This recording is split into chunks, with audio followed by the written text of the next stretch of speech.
السلام عليكم أخواتي. اللهم صل وسلم وبارك على سيد الخلق محمد. بسم الله. اليوم نبدأ معكم على بركة الله الوصفة تاع اليوم، وهي عبارة عن جواز عادي، بطاطا وجلبانة زرودية مع القرنون. درت شوية دجاج للبنة. جواز عادي، جربوه يا البنات إن شاء الله يجيكم بنين. وسبق من قبل في رمضان درت لكم طاجين الجلبانة مع القرنون فارسي مع دي بول تاع دين داشي. شتو الله يبارك، جات هايلة. المرة هذه جيتكم غير بجواز عادي هو مع الجلبانة، جواز عادي عفوا بالجلبانة. كما راكم تشوفوا جربتها بواحد الإضافة سحرية، زادتها بنة على بنة وحلاوة على حلاوة. جربوها يا البنات وان شاء الله تنال اعجابكم، وكما نقولوها ديروها لغدا ولا عشاء ولا، وشوفوا نتوما واعطيوني رايكم. كما راكم تشوفوا لهنا، راني هنا كما بعد ما طيبتها ومرقتها لهنا. دوك هنا راح نمروا مباشرة للمقادير وطريقة التحضير. اولا على بركة الله نبداو. عندي البطاطا، عندي الجلبانة، وعندي زرودية، وعندي قرنون. هنا التوابل كما راكم تشوفوا، عندي الكزبر والكركم، شوية فلفل الكحل، عندي الثوم، وعندي الملح، وعندي شويه زنجبيل. كما راكم تشوفوا يا البنات، انا براسك لي صوص بلونش تاعي ندير لهم السمن. درت سمن ودرت 2 مغارف زيت، ما كثرتش الزيت على خاطركش من بعد ندوك نقول لكم انا علاه ما كثرتش الزيت في كي راح نقلي البرمه تاعي اليوم. لهنا بعد ما حطيت الدجاج تاعي وحطيت البصله، درت التوابل وراح نحمر الدجاج تاعي في التوابل هذاك والسمن والزيت، نحمرهم مليح ونقلي هذيك البصله مليح. لازم البصله يا البنات والدجاج يتقلى مليح هكذا باش تجيكم الماكله تاعكم تجي بنينه. قد ما تتقلى قد ما تجيكم بنينه. نحطهم هكذا ونديرهم على نار ناقصه، ونبقى دائما نروح ونجي ليهم ونحرك حتى يتقلاو مليح. هنا راني ضفت شويه زروديه لهنا مع الجلبانه، راح تعطينا واحد الكو حلو وبنين للجلبانه تاعنا للجواز تاعنا هذا. كيما راكم تشوفوا لهنا يا البنات، راني زدت الزروديه ودوك نخليها تتقلى مليح. وهنا راني ضفت الجلبانه طبعا بعد ما نكيتها مليح وغسلتها مليح، راني ضفتها لهنا. نزيد نقليها مليح مع الزروديه والدجاجه ديالك والبصله حتى نشرب التوابل مليح. هنا نوصيكم يا البنات اللي تعود عندها الجلبانه تاعها شويه عاصيه ولا قاسيه ما طيبش مليح ولا، تقدري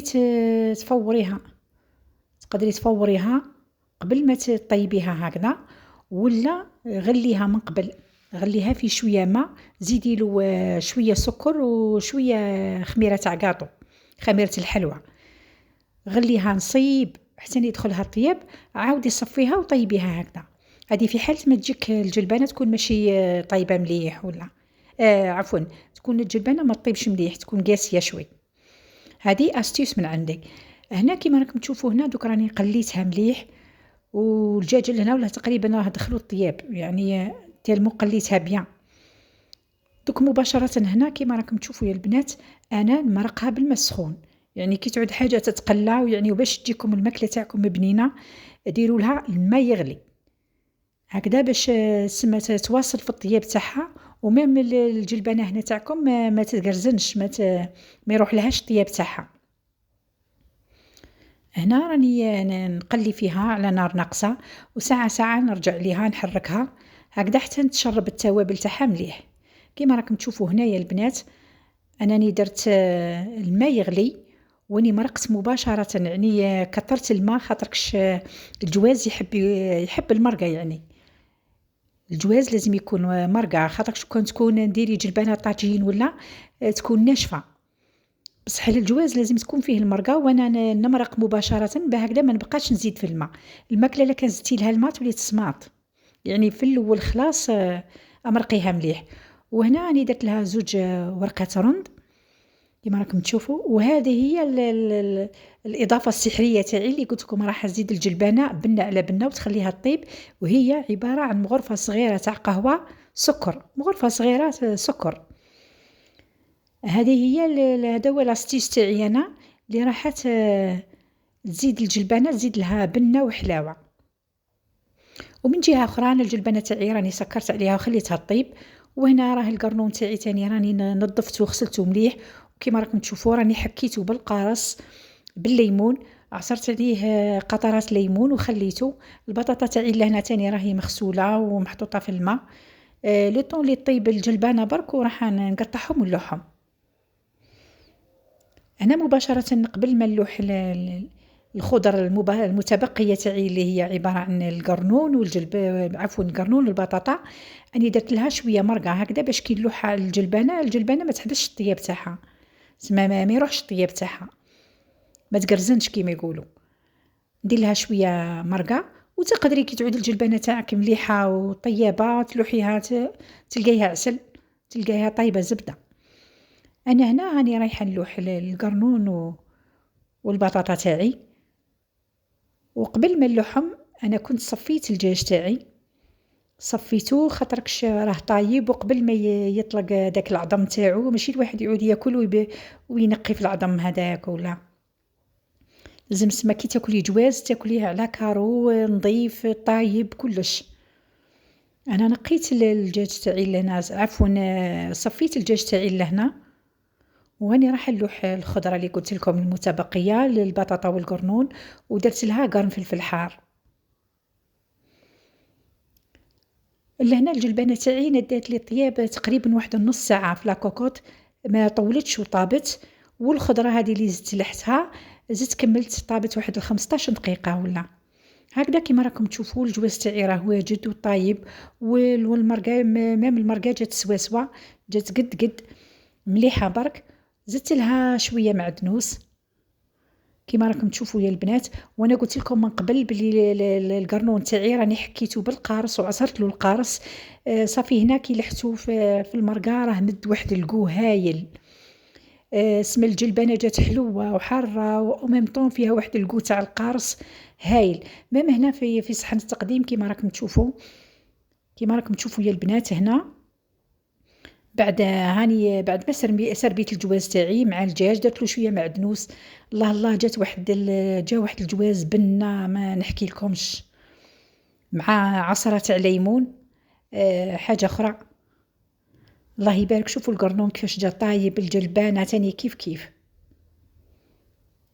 جا الله يبارك بنين عسل. جربوه يا البنات ان شاء الله بهذه الطريقه وتنجح لكم الوصفه ان شاء الله. اليوم اخواتي جيتكم بحكمه قيمه ان شاء الله، وكما يقولوا واعتبروا يا اولي الالباب. الحكمه هي غير العتبه ترزق.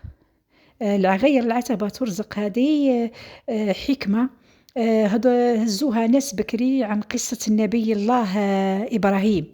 هو اللي امر ابنه إسماعيل عليه السلام باش يغير العتبة. والعتبة هنا في قول سيدنا إبراهيم هي الزوجة. كان يروح لها إبراهيم عليه السلام، يروح لزوجة ابنه هذه مرت إسماعيل، يروح لها دي فوا هكذا يطلع لهم يشوف حوالهم كي يدخل وهي تشكيله ما عندناش وما كليناش وما ناش ملاح كامل كلامها كامل ما فيهش رحمة ربي ولا البركة وخلاص ما كان والو. ملا شاك فوا يروح يقعد عندها يسمع نفس الكلام. ملا راح للبنو قال له يا بني تاخذ بري غير العتبة يقصد بها هي الزوجة. وبالفعل إسماعيل عليه السلام دار من رايب بويو وغير المرأة، خاطركش ديك المرأة كيما يقولوا حنا تعيط غير للشر، معاها ما كان لا رزق لا بركة. وبالفعل دار من رايو غير العتبة. وكما قالوا ناس بكري اللي جيعان يبقى جيعان، كنت سكنوا في مزود ويعرف غير يدي وما يمد. هذا مثل اللي يقولوه بكري ناس بكري يقولوا المثل هذا، يقولوا لي جيعان يبقى جيعان، كنت سكنوا في مزود ويعرف غير يدي وما يمد. وش راح نقول لكم حبيباتي؟ كما قلت لكم أخواتي نختموها بدعاء جميل. ربي إن شاء الله يدومنا من أهل الخير ويدوم علينا الرزق والبركة لا شات بالقليل. والحمد لله لازم نحمد ربي على الشيء اللي عطانا. المهم تكون واحد الصحة والهنا، هذا ما كان. إلى اللقاء وخليتكم بخير إن شاء الله، وإلى وصفة أخرى، ومع السلامة.